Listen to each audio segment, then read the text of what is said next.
Well,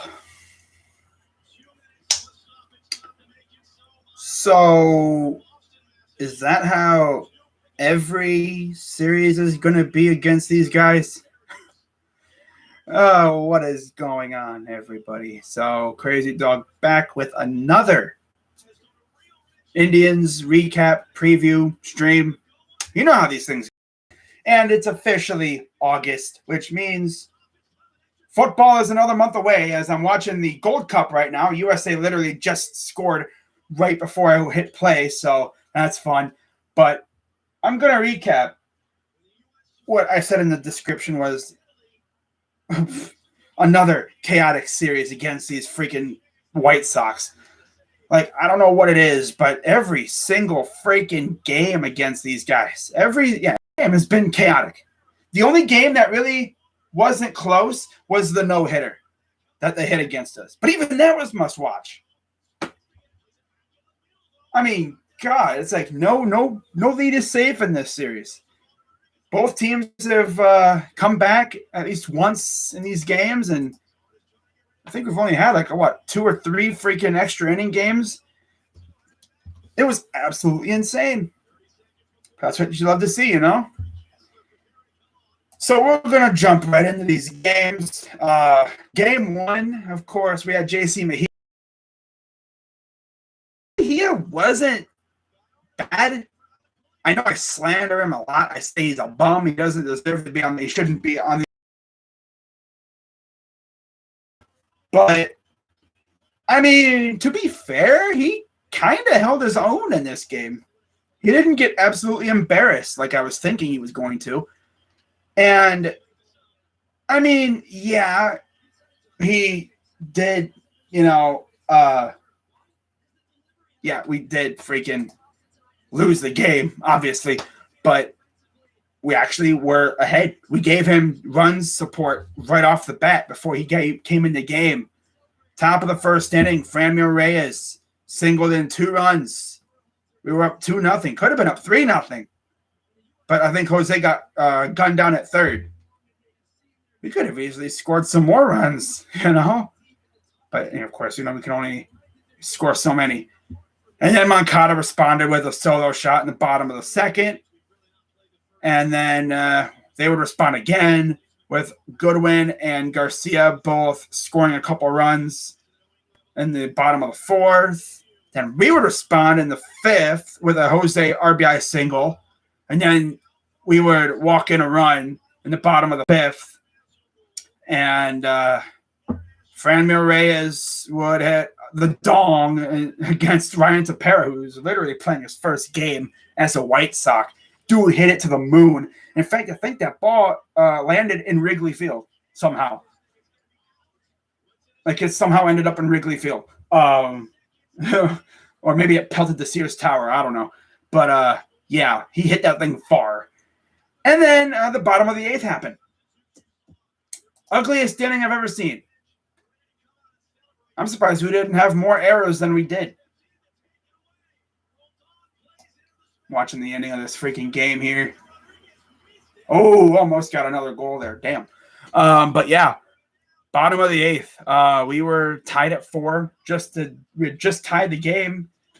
And here's how the inning went. So we actually, Reyes homered, like I said. Again? Oh, no, that's just them winning. Damn, they won the Gold Cup. How about that? Good job, USA. You finally did something good. Nice. Not even on it's not even our A team, really. No Pulisic or any of those other big names. It's mainly like our B team, When I was younger and I used to watch soccer, got something in my damn eye. It's been bugging me all day. God. You don't always see like the big names. They're usually like for like the World Cup and stuff. Like if the U.S. makes the World Cup in Qatar next year. Yeah, that's where the World Cup is next year. Qatar. Now let's watch some Olympics. Okay, let's watch the Olympics now because, we love watching the Olympics. So, see what's going on over there. Men's volleyball. Oh, wow, nice. That's almost over though. So, but anyways, So their inning went like this as Brian Shaw, of course, walked in. No, that wasn't Brian Shaw, but Karinchak came in and Garcia singled right off the bat. It's like, okay. Then a pass ball. Then a throwing error on a pickoff attempt. And then Sebi Zavala was then pinch hit for by Zach Collins. You will hear Sebi Zavala's name quite often coming up here in a minute. Zach Collins walked. What's up, Corey? What's up, Eric and Jacob? Yeah, I'm ready for Buckeye football. You already know. If my eye looks red, it's because it's been bugging me all day. So it's been very itchy. It's not really itchy. It's just like it always feels like there's something in there.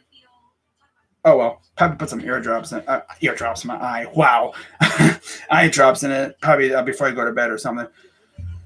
Okay, so yeah, Zach Collins walked. There's 2 on base, and I'm over here like this dude's gonna blow it. He's gonna blow it. Manderson singled in a run. It's 5-4. Hernandez singled, and then what was it? Bases loaded. Karinchak hit Jose Abreu, and old man La Russa came storming out of the dugout. You've probably seen the footage by now.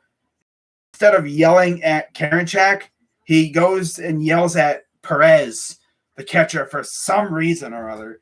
It's like did he think that told him to hit Abreu? Like that makes no sense. Why would you hit a guy intentionally with bases loaded? There's no logic to that at all. It's just Timothy La Russa. Tony La Russa. Timothy. By the way, yesterday I think I said Scott Sarbaugh. It was actually Mike Sarbaugh. I think that's who our third base coach is. I don't know where I got Scott from. I don't know. But anyways, this game just sucked. And then the Abreu thing happened and benches cleared. And I was like, oh God, here we go. Happens every series, it seems like. And then there was a whole kerfuffle. I was waiting for there to be an all-out brawl, but nothing happened. And then we got Nick Whitgren came in there and buzzed through the order. It was 6-4. We had just tied the game too, that previous inning. And then Karinchak came in and chokes it away. I'm beginning to think he was a sticky tack merchant. He was a spider tack merchant because his stuff just is not nasty anymore. He's just an average pitcher. I mean, he's still got some good stuff. It's just he's wild with it. He's wild with it, I tell you that much. So, yeah, got the final 3 guys to strike out. We go to the top of the 9th, and we do nothing. So, we lose game 1. And, it was bad. Mejia went 4 in the 3rd innings. He gave up 4 of everything, 4 hits, 4 runs, 4 earned, 4 walks, 2 strikeouts, 1 home run, 7.60 ERA. Yeah. I'm going to keep asking this. How is he still a starter? You mean to tell me we don't have anybody else on the farm that would actually be decent? I mean, we got to have someone who's better than a 7.60 ERA. But yet they keep trotting him out there.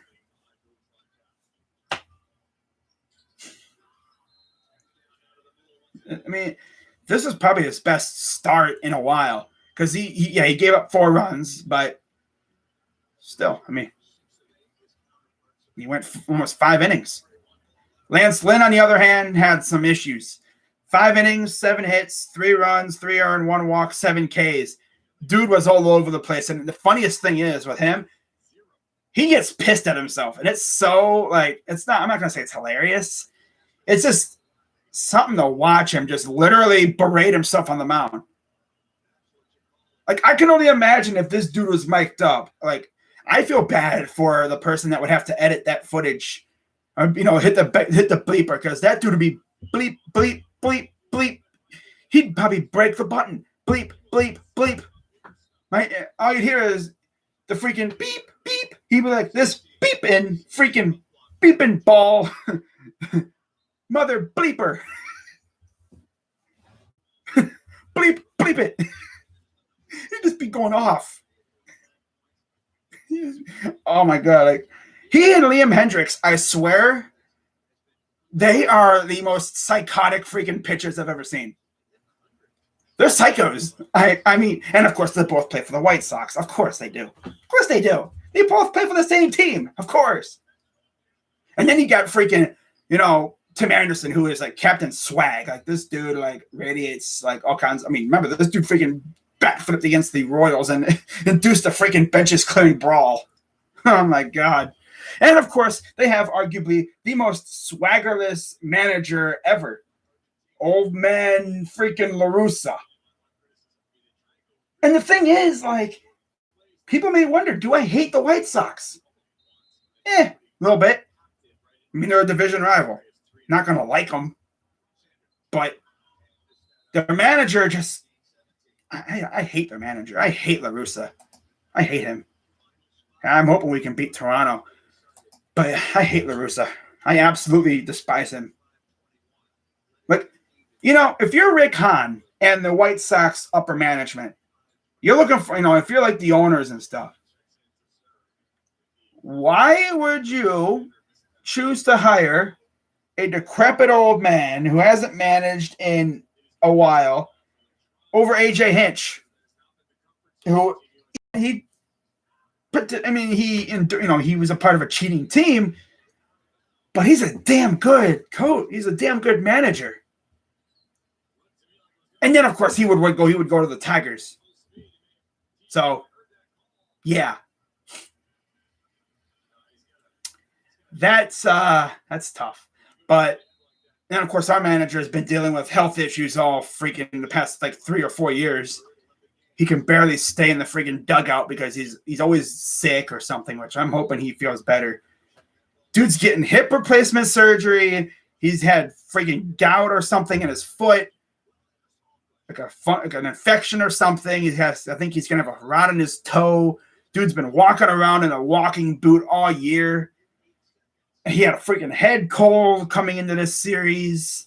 He's dealt with freaking everything, man. And it's all started. It seems like it started after we were in the World Series. Because he was fine all the way up until that. He was supposed to be managing the AL team in the All-Star game in Miami. He couldn't make it because he was sick, I guess, or whatever. I think it was like a stomach bug or something. And so they had Brad Mills take over, which for Brad Mills, kind of sucks. He's not, with the team anymore. He chose not to be with the team last year, and then he just decided not to come back, which sucks because I always viewed him as Tito's right-hand man. I could trust him making decisions. Of course, we had Sandy Alomar as our freaking manager last year, and no, he should just stay at first base because, nah. I'm hoping Tito can at least maybe tough through it next year, but I don't know, man. He might retire. See, I'm thinking he probably should retire. He's just not the same. You watch old Tito clips of him, getting ejected, and that dude had some fire in him. And of course, he's gone, and TLR decides to start acting up, freaking yelling at our catcher and everything. I'm sitting here like, what would Tito have done if he saw TLR, yelling at his catcher? Would he have gone out there and tried to fight him? Because I'm pretty sure Tito would probably be able to beat him up a little bit, or at least scream in his face. I could just imagine Tito going and screaming, spewing freaking Tito bomb juice all over the place. By the way, what a Tito bomb is, it's freaking dip, chewing tobacco mixed with gum. Yeah. He would chew gum obsessively. If you looked at the Indians' dugout during games the past couple of years, I don't think he does that anymore. But if you looked in the dugout the past couple of years, you would see a big old barrel of gum. It was a big old barrel thing. Probably had about 200 pieces of gum in there, and I bet you it would be halfway gone by the time the game was over. And then if you say, who chewed all the gum? Tito. Dude's like me chewing gum. Damn. I mean, sheesh. But yeah, Tito's a great guy, though. I mean, he's better than Manny Acta for sure, man. My God. But talking about this game, we got to Lynn, Crochet wasn't horrible. And then we got to Bummer a little bit. Bummer came in, didn't really do much against him. Tepera came in, immediately gave up the jack to Reyes, and then everything fell apart.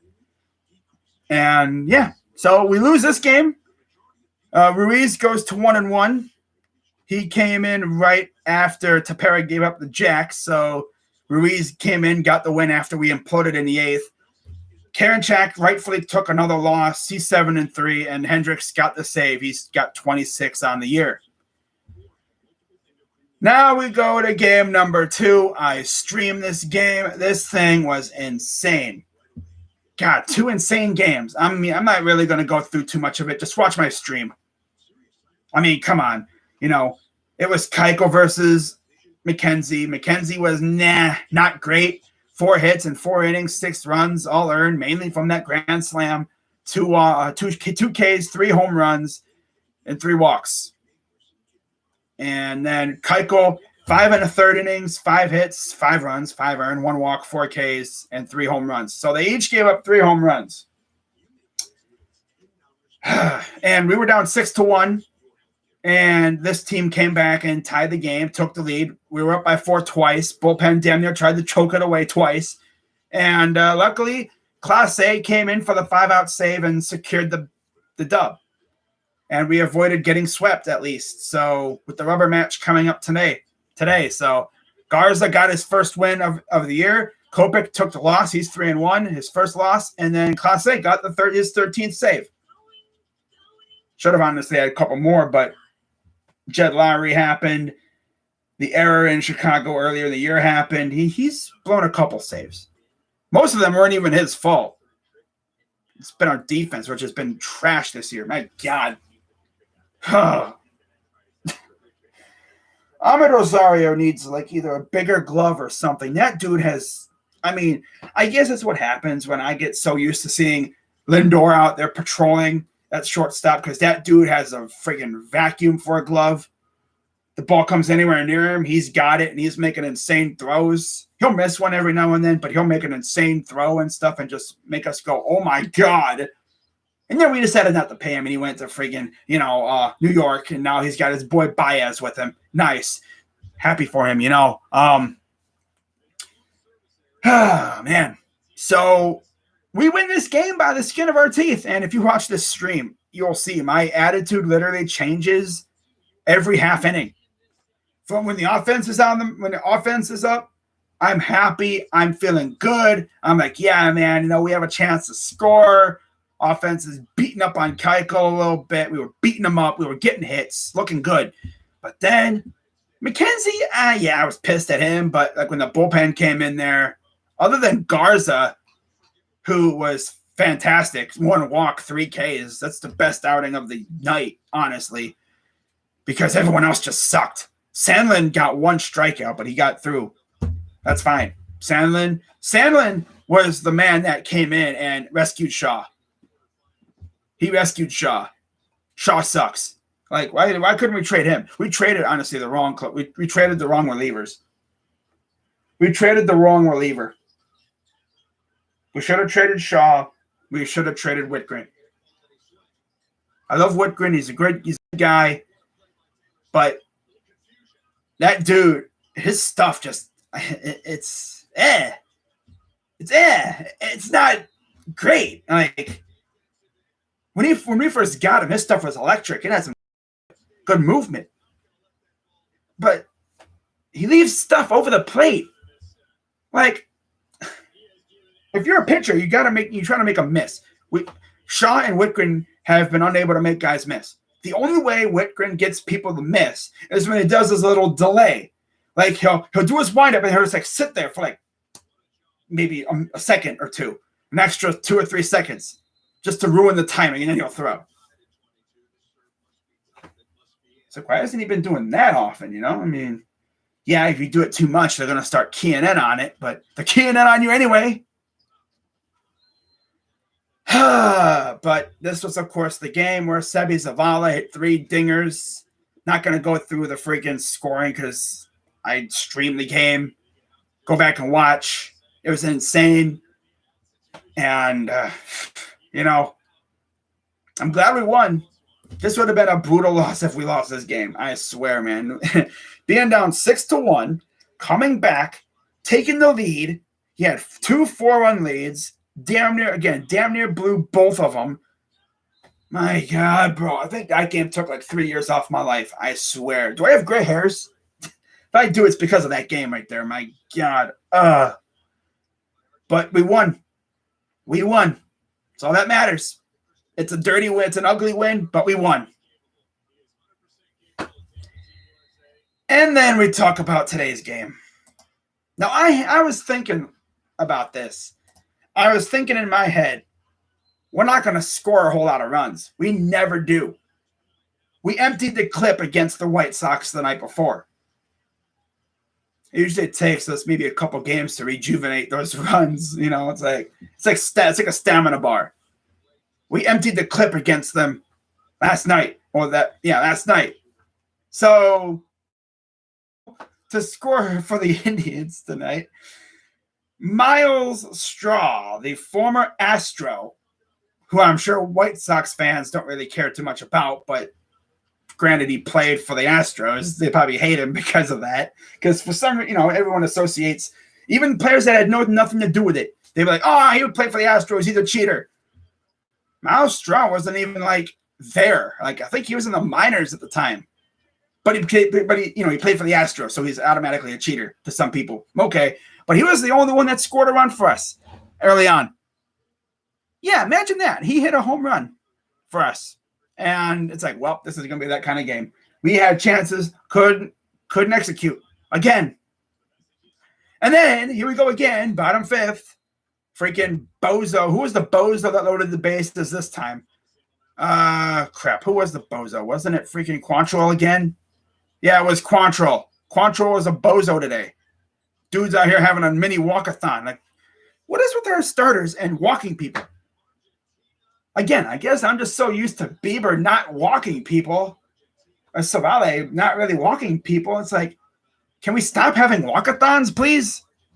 Sheesh. But yeah, again, bases were loaded. And defense. Again, Ahmed. Fielding error by Ahmed started this whole thing. It started this whole thing.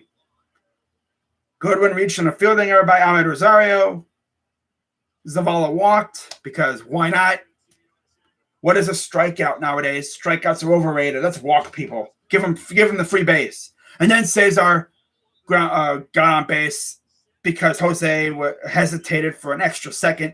He thought there was a play at second. Went to first. They beat it out. It should have still been 1-0 Indians, but Ahmed Rosario and Jose Ramirez kept it, gave him a chance, and they made us pay because on a 2-0 pitch, freaking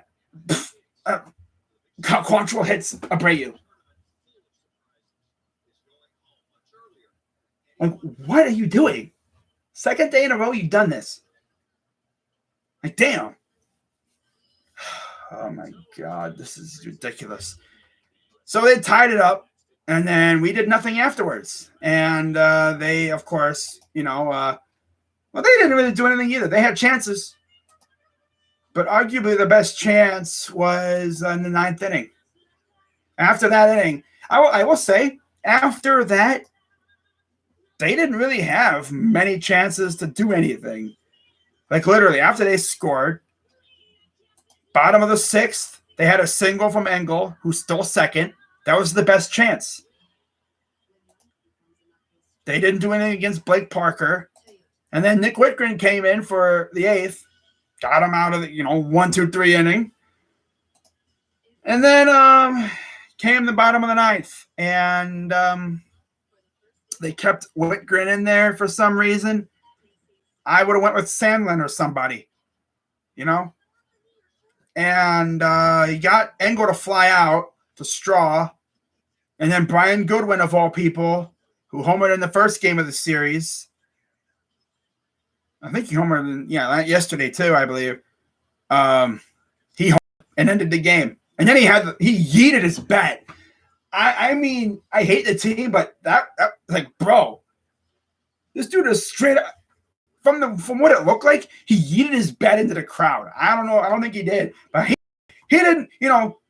Usually a bat flip is like, just like toss it away a little bit. Just a little subtle, blah, get out of here. This dude went yeet. He went yeet. He just like,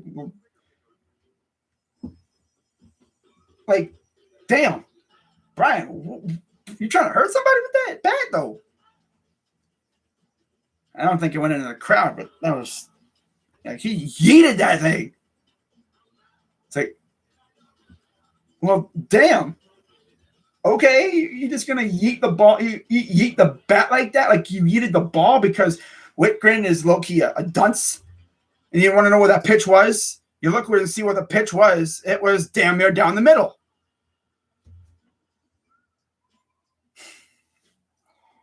Like, why do our pitchers feel like I'm gonna put this pitch down the middle?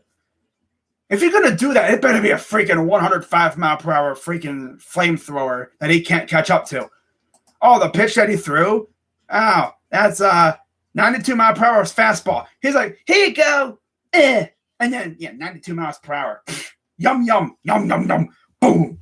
Yeah, that's what happened. He ate it up like a freaking meatball. It was literally a meatball. 92 miles per hour is not to a freaking professional hitter. To me, I'm never hitting that thing. But to him, yeah. He's like, yum, yum. Thank you very much, Nick Whitgren.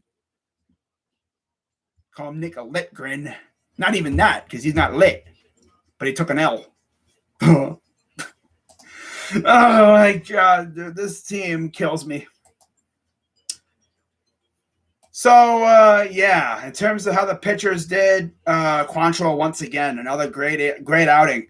6 innings, 3 hits, 1 run, 4 walks, 6 Ks. Like, what is with this bullpen and not giving him the win? Like, really? Now, of course, I don't think he would have got the win anyway because the game was tied when he came out of the game. But how, like,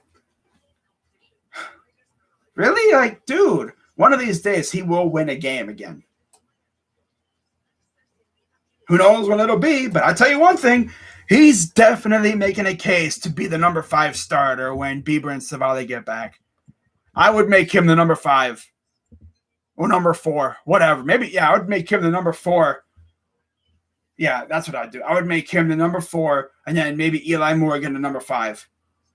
So when Bieber and Savali get back, I think it will probably wind up being Bieber, Plazak, Savali, maybe Mckenzie, and maybe Quantrill. If anything, you just send Quantrill back to the pen and have him be like a long reliever type. I guess if you really wanted to do something interesting, you would have him come out as like an opener type for Bieber or Savali if you really want to work him in there. You could, but I don't think we're going to do that. It'll be interesting to see who they choose as the number 5. Most likely it would wind up being Quantrill. Like, Mckenzie isn't bad. It's just he's inconsistent. White Sox went with Jimmy Lambert, and I thought we were going to get after him. He had a 12 ERA. Well, yeah, right. The logic with this team is, the opposing pitcher has a 12 ERA. Let's let him look like a Cy Young Award winner or award finalist. 3 innings, 2 hits, 1 run, the home run from Straw. 1 earned, 1 walk, 2 Ks, 1 home run. Then Lopez came in there. We couldn't do a damn thing against him. He's completely rejuvenated his career, it appears. And then, of course, he had Bummer, Kimbrel, and Hendricks came in there, and they shut us down. And then Goodwin won the game. I guess you could say that was a good win by the White Sox. Ugh. I'll leave now. I'm done. Yeah, I'll stop. That was cringe. Wow, a good win. Wow. My cat literally walked in, heard me say that, and then walked out. Like, yep, she's like, I'm done. I'm out of here. This guy's a bum. Okay. Wow. If there was tomatoes, people would be throwing them at me. Oh, you're back? Huh? You back now? Oh, no, you're leaving again? Or am I too cringe for you? Okay, bye. Whatever. Wow. So where do we go from this? Well, Hendricks got the win. He's 5-2, and Whitgren took the loss. Like he should, because you blew it again. 2-4, and we got walked off again. And so that's how we start the month of August, with a loss. Thank God Browns football is coming back soon. That's all I'm going to say. So where do we go from here? Well, we go up north to the 6 to play against the Toronto Blue Jays. And tomorrow it will be Eli Morgan. We haven't seen him in a minute. He was in AAA. You know, he's 1-3 or 747. He's got the Boeing ERA. The Boeing ERA. That's what I'm going to say. He's got a Boeing ERA. Yeah, he's got the jumbo jet ERA, 747. So, oh my God. And then 33 strikeouts. He'll be going up against the rejuvenated Robbie Ray, 6-5, 304 ERA, and 150 strikeouts. Damn. I always thought he was kind of doo-doo at the Diamondbacks. And he goes to Toronto, and he just turns into a completely different pitcher out of nowhere. It's like, okay. 4-game series in Toronto. First time we're in Canada in 2 years. 2 years. 2019. Yep. Should be interesting. In terms of anyone who has success against Morgan, they barely faced him. They only faced him in the monsoon game, and none of the guys, I guess, did anything, according to MLB Network. Interesting. I thought they would have crushed him. Huh. That's weird. I thought they, destroyed him. Maybe it wasn't him. I think it was the bullpen. That's right. Okay. Robbie Ray. Yeah. The most at-bats anyone has had against him is Austin Hedges with 16, granted, an NL West. He's 0 for 16. Oh, my God, Hedges. I don't think we're going to see Hedges tomorrow, but damn, that's insane. Freaking 0 for 16. My God. 0 for 16. Like, how? How can you not get one hit in 16 at-bats against Robbie Ray? Like, he is your daddy, bro. My God. That's called a hit right there. He's got literally a .000 average in 16 at-bats. And Franmil Reyes has an RBI against Robbie Ray, too. So, there's that. Nobody else has done really anything. The best hitter against him is Ahmed, who's got 5 at-bats, batting .600. So that's impressive. And then we go to game number 2 of the series. And it will be Zach Plazak, sporting a nice 6-3 record, 4.26 ERA, and 52 strikeouts. Going up against Hyunjin Ryu and his 10-5 record with a 3.26 ERA, so a full point lower than Plazak's, and 94 strikeouts. Now, only one player from the Blue Jays, I guess, has faced Plazak, and that's Springer. He's over 3. Meanwhile, against Ryu, Franmil has hit a bomb against him. He's got 8 at-bats, 250 average. Ahmed Rosario's got a 176 average, 17 at-bats. So there's that. Hedges is also 11 at-bats, .091 average, of course, when Ryu was with the Dodgers. But, yeah, of course, not going to expect much out of him in that one. But, yeah, 2 lefties starting it out for the Blue Jays in this series. That's interesting. Wow. And then we go to the 3rd game of the series. And it'll be J.C. Mejia, Steven Matz. So 3 lefties. Wow. They're really rolling out 3 straight lefties in this freaking series. Interesting. And it's Steven Matz. We barely faced him. Most at-bats anyone has against him is Harold Ramirez with 8. I guess from his time in Miami when he faced the Mets, when Mats was at the Mets and stuff. Mejia, anyone's only faced him one time, and the only people who have faced him that have an average are all 0 for 1. So, yeah, we'll see how that goes. But Mejia's rocking a 1-6 record with a 7.60 ERA and 43 Ks. Steven Matz is rocking an 8-6 record with a 4.58 ERA and 91 strikeouts. I'm not streaming that game, that's for damn sure. Can only imagine how that game's gonna go. And then we end the series with good old Tristan Mckenzie on the mound with his 1-4 record, 6.11 ERA, 79 strikeouts versus Ross Stripling with a 4-6 record, 4.75 ERA, and 85 strikeouts. They've never faced Mckenzie, which is actually kind of shocking. And against Stripling, we've had virtually no success. Most at-bats is, again, Austin Hedges, again, with another pitcher formerly of the Dodgers. Of course, you'd expect him to face him a lot. 273 average. Next after that, you have Fran Meal with 5 at-bats, 400 average. So the former Padres have had some decent at-bats against him. Ahmed Rosario and Miles Straw have actually gotten RBIs as well as Roberto Perez. So we've had 3 guys get RBIs off of Stripling. So we have been able to beat him up a little bit. But I would like to at least split this series, and if you're wondering who the White Sox play, they play Kansas City again. So we got to once again rely on Kansas City to beat up the White Sox. Wow. And, of course, they don't play tomorrow, so we can gain at least a half a game on them. And then, of course, they will be playing on August 3rd, Cease versus Bubich. Bubich. See that name.